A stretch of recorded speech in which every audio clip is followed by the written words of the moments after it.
As a countdown to the 2027 general elections gathers momentum, Governor Siminalayi Fubara and his estranged political godfather, the Minister of the Federal Capital Territory, FCT, Wike, are once again locked in a fierce battle, this time over the governor's second-term ambition and who the true leader of the All Progressives Congress, APC, is in Rivers State.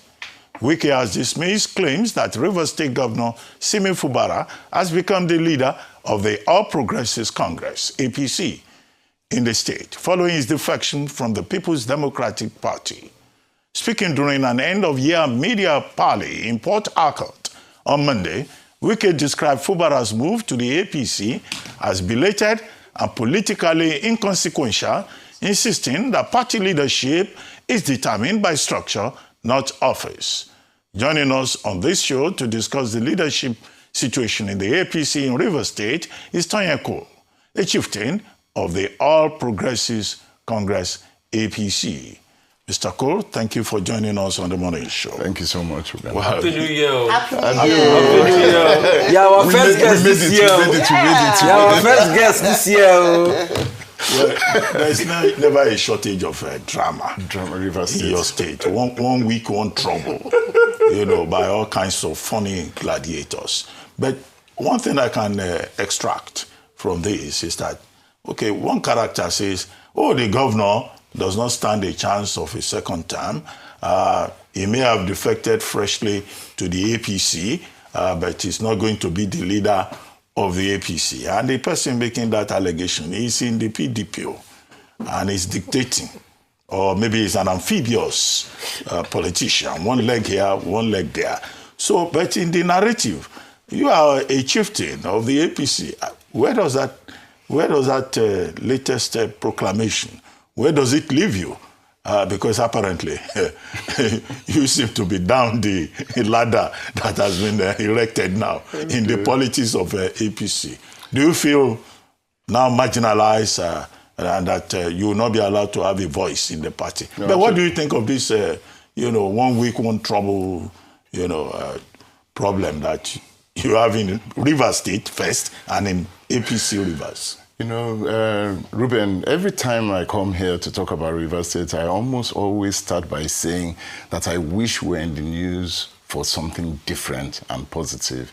And it's always sad that Rivers State is somehow in the mix of everything that sounds and seems wrong. You've highlighted several points already, and let me see if I can just pick them up one by one.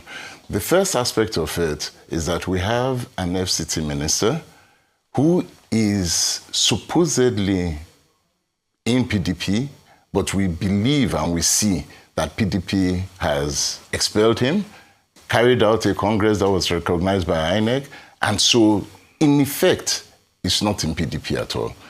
Neither is in APC. At this point, where he stands, which party he belongs to, is anybody's guess. That's the first aspect of it. The second is that we have a governor who defected into APC, displayed a card 001 as the leader of APC. Under normal political terms, a governor is the leader of the party in the state, under normal political terms. The main issue that Fubara has in the first instance is that the APC that welcomed him is not the APC recognized by law. There is a standing judgment that dismissed this entire process under which Tonye Cole stands as APC, which means that everything being done on that leg is illegal in the first instance. Now, everybody has ignored that, pushed that aside, and continued to run. It is a dangerous precedent down the road, which means that Governor Fubara, as leader of APC, is not the leader of the APC. And this is a convolution, which then brings it back to where do I stand? Under the agreement of law and the proper one that stands, the APC that is recognized by law, I don't care what is happening, whether the national says is this one or not, the one recognized by law today is the APC under which I stand, of which I am the leader of that APC. Now, at the end of the day, true justice and judgment will determine all of this. And so you have a minister that we don't know if he's in APC or PDP. He's in neither, but he's affaring very, very strongly in the affairs of both PDP and APC. We have that, and claims to be the leader of APC structurally without being in APC. I think that is very wrong. And I've always said that if he is willing to declare for APC and is willing to declare it under the APC that is legal, he's more than welcome. I will welcome him gladly as the leader of that faction. If Governor Fubara should decide to come into the proper APC recognized by law, again, he will be the leader. So I don't have a problem. But until that is done, I remain the leader of APC in Rivers State. And we'll see as it goes. We have a battle of leaders. Oh, you do. You have a big battle of leaders. Interesting. Okay, interesting. Thank you so much. And one of the things we had said with all these defections is that this kind of issues will come up. Correct. Whereby the current structure and the new people who are coming in, there might be some form of leadership tussle. But how do you feel? And I don't know when last you met with the president, who is the leader of the APC, on a national scale. Have you had this conversation with him? Because what he's positioning looks like he has welcomed Governor Fubara. They had a meeting and Governor Fubara was present. So it's almost a recognition of the party structures at national level of Governor Fubara as the leader, being the governor. Have you had conversations with the leadership of the APC? Have you had conversations with the president himself? And then how do you feel on a personal level that the people who during the last election, Rivers was a very peculiar case. They had an APC candidate, but they worked for the PDP candidate in the state. Do you feel betrayed now that it seems like the person they worked with against you as their party member is now legitimately in the party and could potentially now take that role that you once had without any support from your party? Would it even make you want to move from the APC based on these moves? No. Okay, so to the last question first. Yeah. No, I'm not moving anywhere. First of all, the process that brought out Governor Fubara was live on TV. Everybody saw it. And it was, as best as I can describe it, a very, very stolen mandate. But I don't cry over spilt milk. He was done. We went to court about it. The court declared him winner, regardless of how he came about. And so he is the legitimate governor of Rivers State, regardless of the foundation that brought him in. Now, that foundation in itself is what is causing all the problem. And until they go back to address stolen mandates, the way elections are run, the way you change results so that whoever won lost and whoever lost won, until all that is addressed, we'll continue to have this kind of problems. So that problem is going to remain. Now, Governor Fubara and Wike, as FCT minister, their challenge is that you know how you came out, and you know that I did everything to bring you out, and then you turn around on me. That's the problem. That genesis has not ended, and that problem is going to continue all the way till whenever the primaries happen. If he comes out as second term, so be it. To your beginning, at the president's involvement, at a national level, APC has set out that they want to bring as many governors on board. And so asking Governor Fubara to move and defect to the APC is a national strategy. And for the president, so far so good. At a national level, nobody has a problem with that. Where the problem is who is the one doing the recognition, and does it stand by law? As far as I know, as long as that case is on, for which it's at the appeal court now, but there was a high court judgment that totally removed this structure of the APC. As long as that stands, anything they are doing is illegal. So let me understand the conundrum. You want to run in 2027? Oh, definitely. So you're going to be running against 001? Definitely, against 001.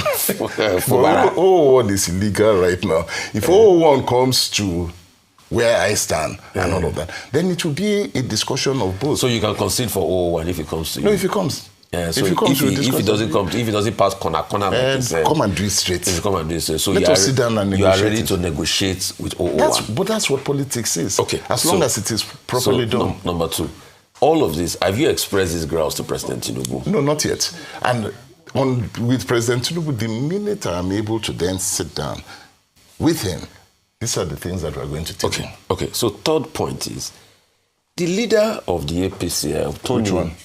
Tonye, okay. Tonye, yeah. But I thought that was the same leader that him and Nyesom Wike were chummy at a point. Very chummy. They're still a chummy.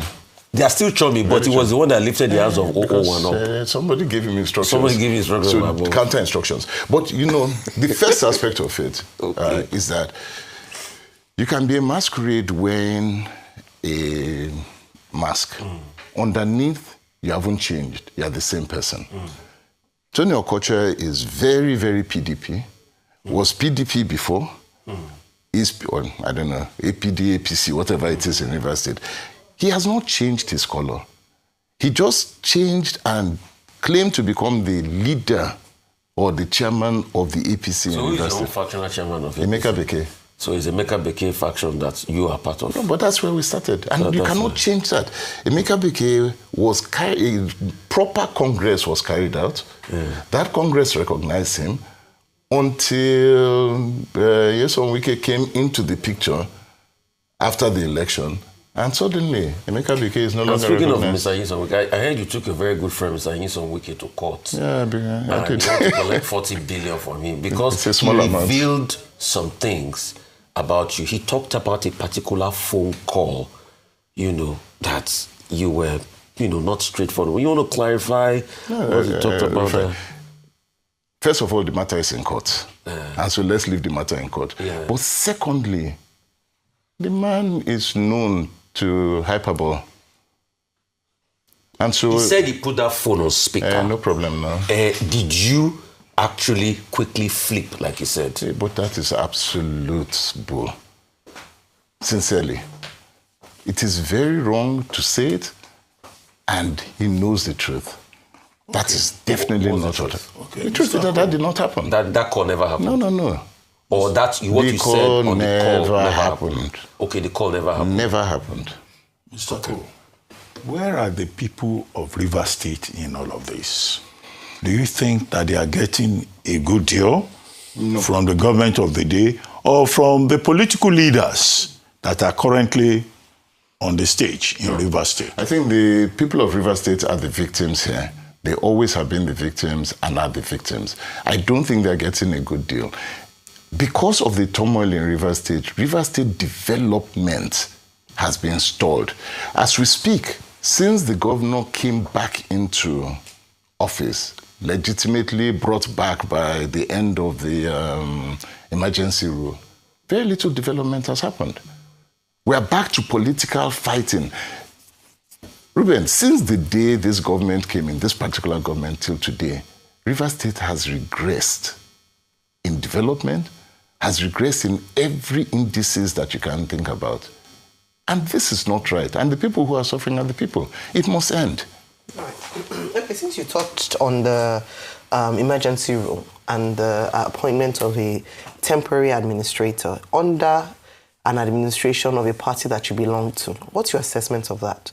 Because a number of Rivers people have said that it didn't all go well. I mean, the court has ruled on that, but your assessment of that, even the accountability, the call for accountability by Ibokete Ibas, saying that how did he spend Rivers people's money? Was the security situation serious enough to have had that period of time? How did it impact on governance for the Rivers people? Because at the end of the day, what you're pushing for is the core, the people themselves. So what's your assessment of that? Should have been in place in the first place? We've been on air and on record that I did not think it was a necessary action at the time that it happened. We were not in that level of crisis to demand a state of emergency.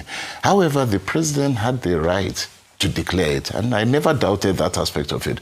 What was my question was it a necessary action? Was that the last cause?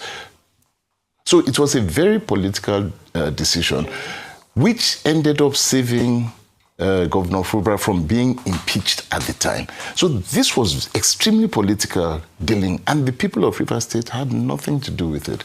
Who suffered at the end of the day? It was the people of Rivers State, because during that time, development, as you know it politically and all of that, did not cease. It just was put on hold. Then it lifted, and then we came back. And you expect that we are going to move forward. Where are we? Right back to where we started. So, I can see you support the state of emergency because you have a good relationship with President Tinubu, which a lot of people felt was an aberration, shouldn't have been done. If President Tinubu says, Tonye, work with Wike, would you do it? It depends on whether or not work with Wike means that... No, it depends on whether work with Wike means that the people, for once, are going to be at the center of it. But if you work with Wike... so if work with Wike means that continue what we're seeing, no, I won't do it. So that means you don't have qualms with working with Wike? No, I don't... Look... If President Tinubu says you should work with Wike, despite all that has transpired in the past? Okay, and a good question. I don't have qualms working with anybody as long as what we're doing is putting aside some very, very petty grievances to ensure that we are focusing on the development of the state. Rivers State requires the involvement of every single person for us to develop. We've hit a 20-year regression. For us to move forward, the Wikes, the Sims, the Amichis, the Celestine Omeyas, the Secondos, including the kings like Asari and all of them, all must be on the table. So for you, is President Tinubu say so? As long as, because normally, if nobody says it, or like President, you will not be able to work with Wike. But now, if President Tinubu says it, because you are very loyal to President Tinubu. A good point. But in all of this, what has your loyalty to President Tinubu given you? You've been vying for this since 2019. We know what happened in 2019. They've schemed you out. We know what happened in 2023. And you are continuing the path of loyalty. The same loyalty that you did to President Tinubu. Once Wike delivered Rivers for him, Wike said he was going to put his own person there. I mean, he was going to deliver his own person. And he did deliver his own person. So this your loyalty to President Tinubu. You just defended him on an issue that a lot of people will disagree with you and say, shouldn't we defend him on the state of emergency? Because the state of emergency was not to save the impeachment. That's the government narrative. The state of emergency was President Tinubu talked far as a politician to give himself options. Because if he had impeached Fubara, he will only have one option to work with, that was a Wike. But today, he wants to become a beautiful bride because he has two of them to work with. So he's playing God now. Two of them can fight themselves over him. Last minute, he'll pick who he wants to work with. So it was about his decision in the end. But you, with this loyalty, what has this loyalty given you? Beautiful question. First of all, I agree. So first of all, as to the reasons behind why President Tinubu did a state of emergency and what has been pushed forward, I cannot answer to that because I don't know. He alone can answer to that. However, the question that you ask is that we must begin to show very steadfast issues around politics. For me, I stand on the truth, which is that this is the journey with which we have started. And I'm not going to move just because of... I'm not serving any individual. I came... And what about your Amici? Amici is in ADC. He left. Did I follow him? No. But he was your first political benefactor. Yeah, because I keep saying that somebody is going to bring you into politics. So you've left Amici now for President Tinubu? No, not for President Tinubu. No, because you're loyal to President Tinubu. No, please, let's understand it. Yeah. I stayed in APC because I believe 100% that I have a voice in the APC. We must be able to push APC forward in the way that it should be done correctly. Will what you have done to Amici be called betrayal? No. Really? Absolutely not. A man not. that fought for you? Absolutely not. We need to wrap up now. But one question, brief answer, short. Will you say that the people of Rivers State have an alternative? After all, democracy is about choice. Beautiful question. Because when we talk about APC, we make it look like the people are in fact totally helpless and they are under the yoke of APC in Rivers State. I am the alternative. But you are in APC. I am. You see, it's not a party. You said, do they have an alternative? And I said, I am the alternative in APC. Because right now, until others declare, I think there are only two people that have declared that they're going to run. One is Sim Fubara, who is, he hasn't even declared that he wants to run, but he has made every indication that he's interested. I am the second one. Until we have other options, it's two of us. Okay. Thank you very much.